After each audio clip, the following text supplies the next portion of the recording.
Okay, now I will read. Just listen. Okay. Surah Infitar, ayat number one. Focus on lesson. Look at the page.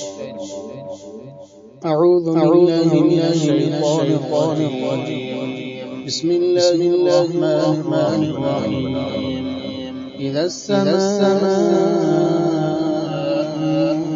انفطرت وإذا الكواكب انتثرت وإذا البحار فجرت وإذا القبور بعثرت علمت نفس ما قدمت وأخرت يا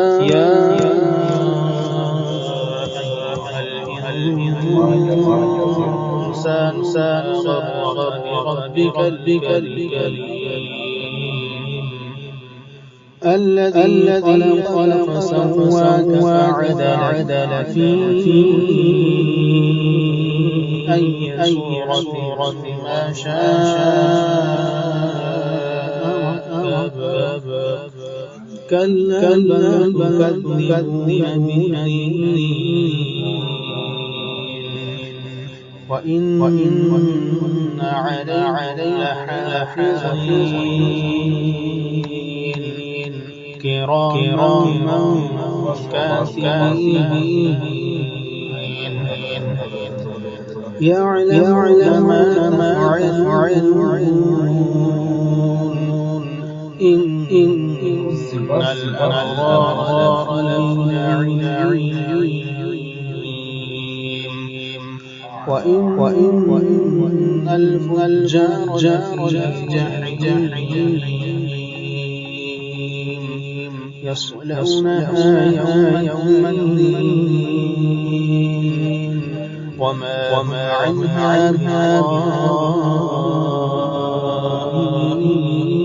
بغائبين وما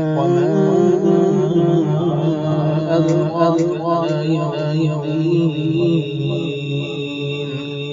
ثم ما أدراك ما يوم الدين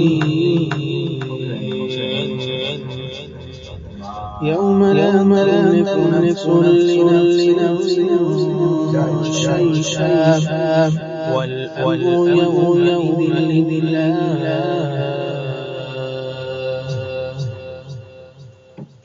You have to practice on this surah Infitar. Okay. Tomorrow this surah tomorrow.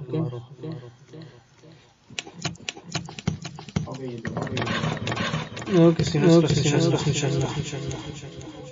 Wa alaikum assalam.